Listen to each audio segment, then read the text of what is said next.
I am Rev Sue McQueen. I was in the field licensing program, which is now called, I think, the field program, but I was ordained in 2019 through that program. I am the senior minister here at Columbine Spiritual Center, and you're in my beautiful sanctuary, our beautiful sanctuary right now. Tell us about your experience of the program so far. You are one of our inaugural students. I do want to point that out. So you have completed the first year in your second. Can you share with us a little bit about what that's like for you? Yeah, so I started the program in the first year that it was offered. I waited for Unity to have a program because I had my own spiritual director for a number of years and just absolutely loved the time that I spend with my spiritual director. It's probably the time when I feel most heard and most seen as a spiritual being, and I wanted to be able to offer that to people myself. We just had to do a project for one of our classes in the spiritual directions program where we had to talk about how we got called to spiritual direction. And I compared it to the Mary and Martha story because Martha's busy doing. And that's how I feel sometimes in my ministry, and just being so busy. And the Mary part just gets to sit and listen. And that's the beauty of spiritual direction, is that we're there for each other. We're being companions to each other and helping each other through this spiritual life, this spiritual journey. And it's been just a wonderful program to help me be more grounded in being able to offer that to people in my community and all my other relationships in my life as well. Well, that sounds really beautiful. So some of us are still exploring and inquiring and wondering about what spiritual direction is. Can you tell us in your elevator speech what spiritual direction is?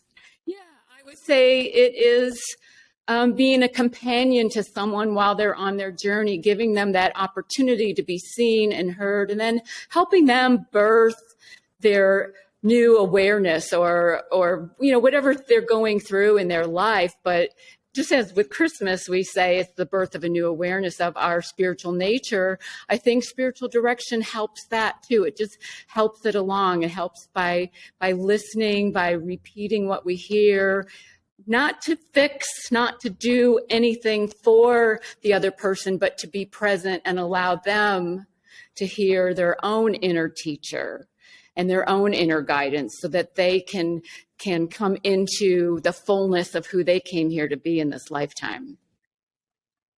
You mentioned being with folks, and I know that a lot of our ministers and some of the questions that we have here within the Unity movement, for those of us who have had no experience with spiritual direction before, are wondering how it's different. So spiritual direction is not problem-based.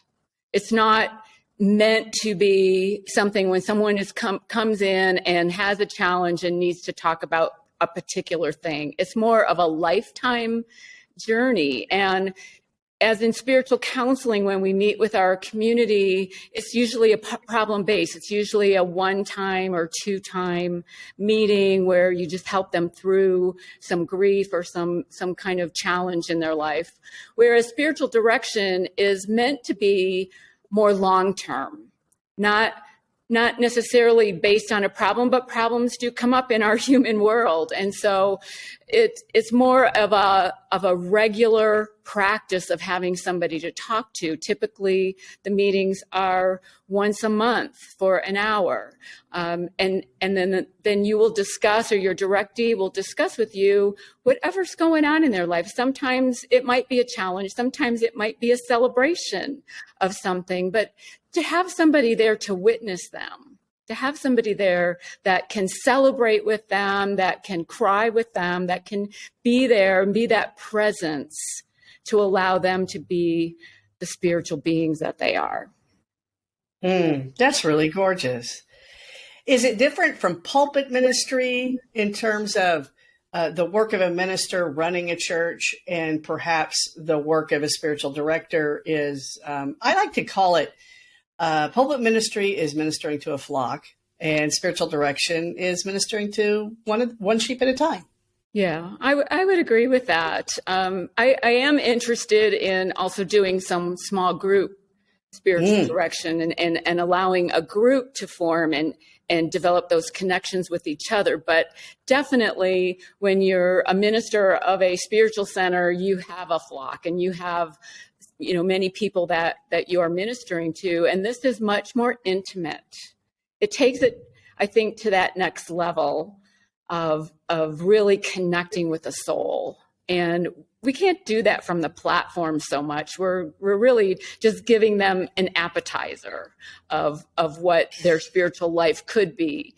And in spiritual direction, we're getting the whole course, the whole 5-course meal or whatever it's going to be. I think it's much more.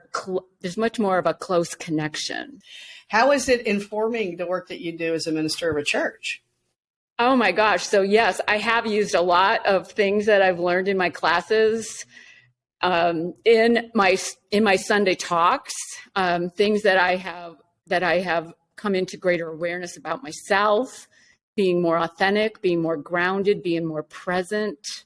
I'm sharing things that I've learned on the spot so that people can be on this journey with me as I'm learning how to be a spiritual director and get this certification. So it's been wonderful to have more material to use in Sunday talks and to feel like it's truly a gift to people for me to be able to share that with them. I mean, I feel much more present and grounded, and I have more tools actually to use with people that may be coming with some challenge or with something that they want help with. So yes.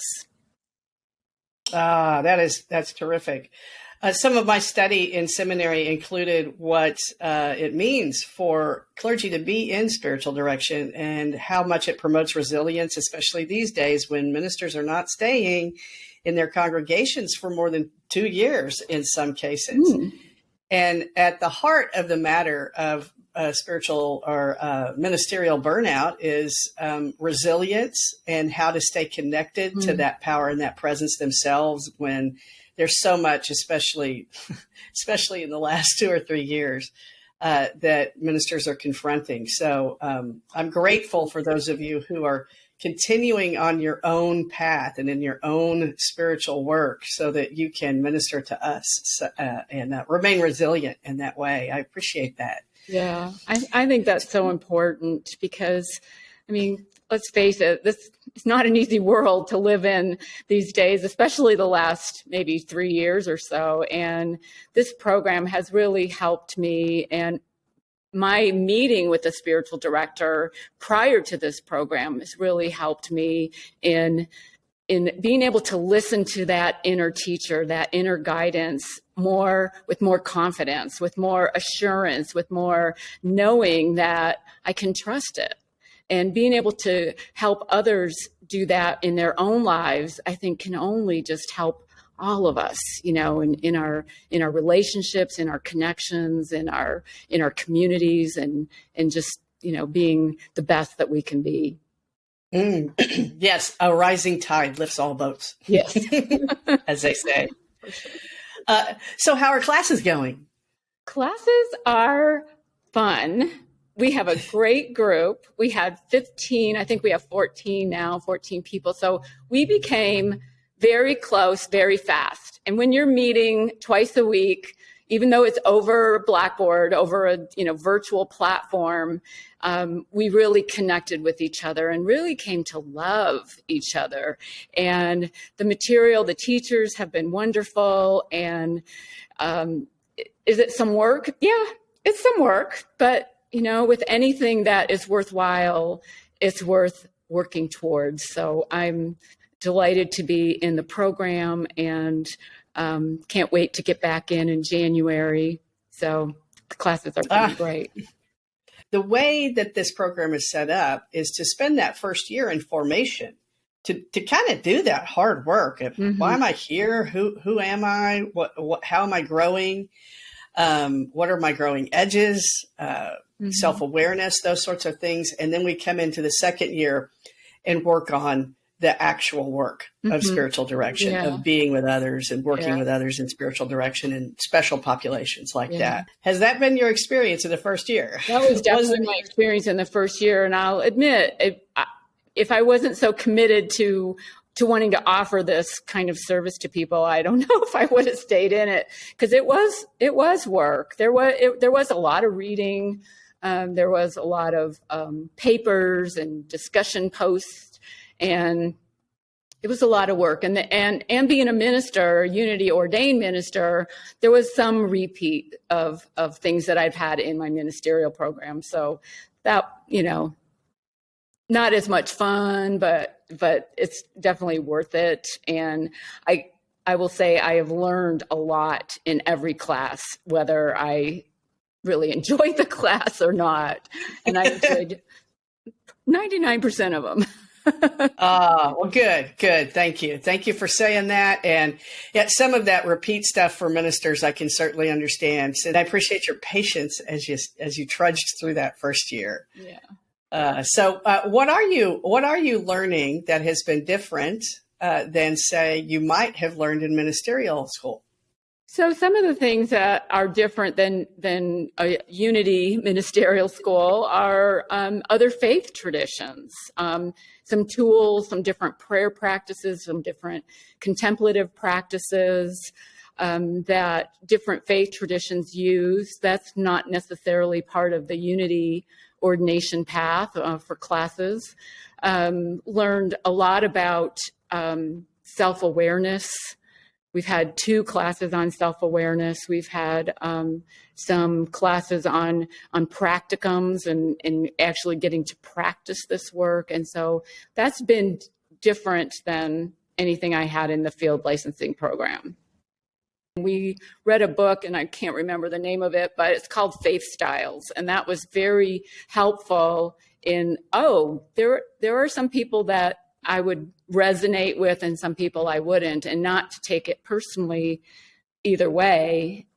It's just that there will be good fits and there will be ones that aren't as good a fit. We don't all just fit into a nice, neat box either. I saw myself in a couple different ones. And when I was asked which one is me, I couldn't choose just one. And so that's helpful to know that everybody, in our humanness and on a spiritual path, and we evolve, that we're not always going to be the same faith style, and we may not always be the same faith style from year to year in our own lives. Who do you find is a good fit for spiritual direction?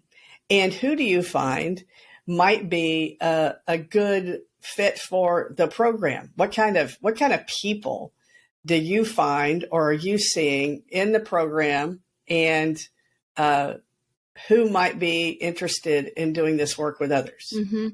I think anyone who is looking for more meaning in their life, more purpose in their life, who is questioning maybe their embedded theology, someone who just wants to be more present. It can be for anyone, even someone who's an atheist or agnostic, but I think a spiritual direction can be for almost anyone. And those that would be interested in this kind of program to facilitate it are those that like to help other people, that are good listeners, or maybe want to improve their listening skills, or just anyone that really wants to connect in a helpful, loving, supportive way with another human being. That's beautiful. And do you see an integration of spiritual direction in your church? You touched on it earlier. And how do you see that in your spiritual community, bringing spiritual direction in, a spiritual director in, and group spiritual direction? How do you see that kind of in the web or the spokes of the wheel of spiritual support that comes from a church? Well, there are definitely people in our community that want to go deeper, that want to have that one-on-one connection or have a group connection. And my vision for this, once I get certified next summer, is to start one group at a time. And maybe it would be 6 to 8 people. I don't know the ideal number yet, but to allow people to be in a group where they can have that kind of support, where they can feel heard, and then start another group. And then I think we've got some people in our community that are just hungry for this kind of connection with each other that they don't get in the outside world. I mean, it's, dog eat dog so much out there, and people are looking for this. I think people are lonely, looking for a sense of belonging, looking for connection. And I really feel that a small spiritual direction group could give them that, or could facilitate that for them. So that's my plan. I also plan to meet with individuals, although not too many while I'm senior minister. Time is limited, but I'm really looking forward to being able to offer this service and be there and be present for people on a deeper level. Yeah, and you touched on meeting with people individually, and that's a little hard to do as a minister. So, of course, having people who have a certificate in spiritual direction around to support you as a minister, I presume that is a welcome piece in your capacity to work with others. Definitely. I have mentioned it to several people who I think would be good for the program. Like, why don't you look into this? This would be a great program for you. I think it might be a good fit. But, I'm not going to push. Yeah. Do you have... Only invite, not push. Tap on the shoulder. Do you also have spirit groups in your church? We don't use what is called or defined as spirit groups, but we have small group ministry that we offer twice a year. And it is typically a 7-week series, book series. Can you tell us a little bit more about what's different what are the differences between spiritual direction and, say, a spirit group? Well, they're using a book. So there's a program, there's a list of discussion questions that they're following. A spiritual direction would be much more open and free to talk about whatever's going on in your life without any prompting. I see that as a big difference between a spirit group and spiritual direction. One of the things that I love about spirit groups is that you have this connection, social time prior, because we're human and we want that. And so many of us, it's hard for people at first to not jump in when someone's talking and have a conversation, because it's not necessarily a dialogue. It's more of a monologue of letting somebody be heard and share their story. So that's another difference from typical small groups and spiritual direction. What are the gifts that a minister, a pulpit minister or a church minister, if you will, what are the gifts that they have? And what are the gifts and tools that a spiritual director has? There are some, I have learned there's some overlap. And then there's some not overlap. For the use of silence, for instance, in group spiritual direction would not be something, say, you would use in spirit groups like that. Are you noticing any differences in the skill sets you're using in each of those circumstances? I think spiritual direction is quieter. It's slower. You don't have to come to a resolution.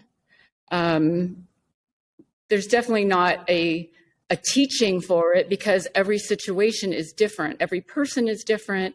Every person who gets guidance, that guidance is going to be personalized, customized for just them, and only they can hear it. So there's no generalizing at all. It's very personal. It's very customized, and it can make a huge difference in our lives when we are in tune with that guidance and we actually follow that guidance, which is that's the big thing right there is once we hear it, once we're aware of it, is following it. But As far as platform ministry, that's a lot more one-sided. Giving a talk or being in class, facilitating a class or teaching, versus spiritual direction, which is for the minister, at least for me, as a spiritual director, is more listening and just asking questions to help gain better understanding for the directee, not necessarily for me, because I don't need to know. There's at least for our ministers, and I presume for all ministers, it's the work of educating. Mm-hmm. We're all learning the principles together. We're all studying together. Mm-hmm. And spiritual direction is we're all exploring together. True. None of us know, and we are all tuning in to the great knower with a capital Yes. into the Holy Spirit, which knows it all, Yeah. and allowing that experience to be downloaded. Yeah, that's a beautiful way of putting it. So in terms of some other differences, spiritual counseling, spiritual direction, mental health counseling, can you share what your experience is of those differences? Well, I think, like I said before, spiritual counseling to me is more short term. It's one or two sessions. It's problem based. It's something's going on in the person's life that they need to talk to someone about it. Spiritual direction is more ongoing. Just what's on your heart today at this time in your life right now, and it doesn't have to be problem based. Mental health counseling, I'm not actually qualified to do that. So if that seems to be the issue, then I would refer that to someone else, refer that out. Right. And I know that some of the questions that folks have about our qualifications as spiritual directors and how we make sure we don't cross that line is that you have just addressed that. I appreciate that. When we what we are trained to do is not mental health counseling. Mm-hmm. We are trained to know when our training is not enough. True.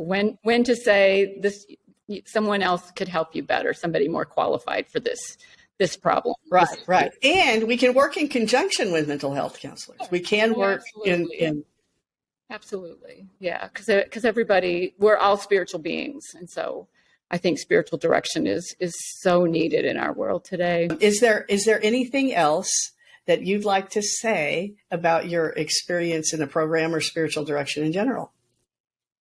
I guess I would just reiterate that I am so happy that I answered this call, and it was a calling to enter into this program, to get the training I need to do this work. It's been so good for my soul. It's been beautiful for my own ability to be present, to slow down, to be quieter, to listen more. So it's been a wonderful experience.